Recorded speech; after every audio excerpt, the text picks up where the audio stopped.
I'm Justin Bumpus. I've been in Williamson County for 19 years. I moved here with my wife as a newlywed, bought a house in Spring Hill where we've raised our 16-year-old daughter, getting ready to send her off to college. Professionally, I'm the head of IT and information security for the Daily Wire. I decided to run because being a resident for as long as I have, I've seen some of the changes, both good and bad, that have happened within Williamson County. And God just put it on my heart that say I could be a voice for the folks in District 2 and make an impact in the commission. The overcrowding and traffic, like I live about 30 miles from work and it took me an hour and 20 minutes to get there this morning. And the overdevelopment of what's happening in District 2, I can use June Lake in Spring Hill as an example. Beautiful, several hundred acre farm is now turning into a 15-minute city with cookie cutter houses and just more cars and more traffic. The reckless development, as they're calling it, very fast development, and they're raising property taxes. I've had several folks that are retired and are on fixed income and are really concerned about the property taxes over the last few years that are really putting a burden on them today. Growth that pays for itself is growth that can be funded by the initiative or can be paid back through what was built as part of that growth. Growth that's a burden on the taxpayer are items that require subsidies from the government or incentives provided by the government in order for that development to happen. Governments don't actually make money, they just collect it. So being a good steward of that money and not being a burden on the taxpayers through some of these growths that are a burden is not on my agenda. Yeah, I would go into them a little bit skeptical just because of the rate of growth that we have. I'd want to make sure that we have the supporting infrastructure, that sewage, water, first responders to support the growth ahead of time so that we're being proactive rather than being reactive to the growth. And if growth and development were to happen, I'd much prefer single family homes with some grass between them over high density townhouses and apartments and things that just stack people and cars into small areas.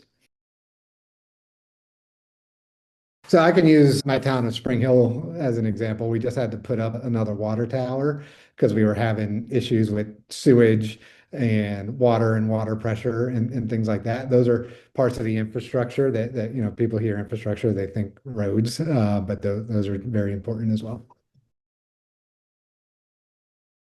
I want to ensure a robust first responder population prior to the growth, again, to be proactive to it rather than reactive. Always ensure it's funded, ensure that those first responders are getting the best training, the best opportunities to have the best equipment, and to be able to also be efficient so that where we have spots where they're spread thinner, they can be as efficient as possible in those areas. As my day-to-day job running the IT here, I'm in charge of a multi-million-dollar budget that I'm accountable to. Part of that includes finding savings. If we need to find savings, justifying each spend every time I'm asking for money. Being on the receiving end of that, I know how to question that when people are coming to me for a budget request. And then on a personal aside, outside of my mortgage, I live 100% debt free. I don't have car payments. I don't do credit cards. I'm a cash only kind of a guy. So I have fiscal responsibility both personally and professionally. My primary lenses are a biblical worldview and individual rights. I always lean towards the side of individual rights to the point where if we've talked about property taxes earlier, but to me, a property tax especially is like the government's way of making sure you don't own your house anymore. So that's how staunch of a individual rights person I am.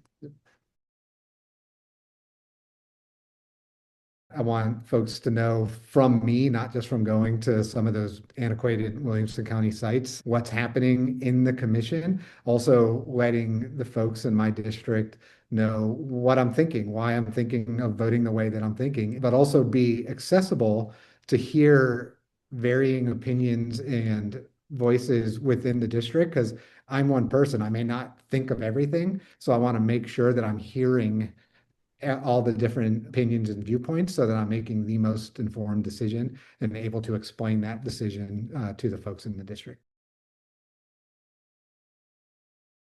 Honestly, I think my biggest thing would be a material reduction in the county debt, and the elimination of any wasteful program spending in the county. I feel like if there was a really close look at some of the funding that's happening, we may be able to find wasted funds that could go into paying that budget down. So a combination of those two things, I would feel like I had a successful first term.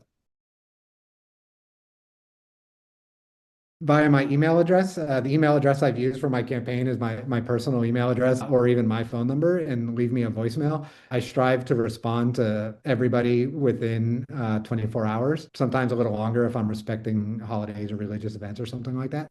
But normally you can get a response within a day from me by email or voicemail. I'm one with strong biblical convictions, someone that's been in the community for close to 20 years now. I'm not easily, well, not really swayed at all by the folks around me. I'm held accountable to the folks that put their faith in me, and I would be just like that in this arena as well. Yeah, I think that would be it.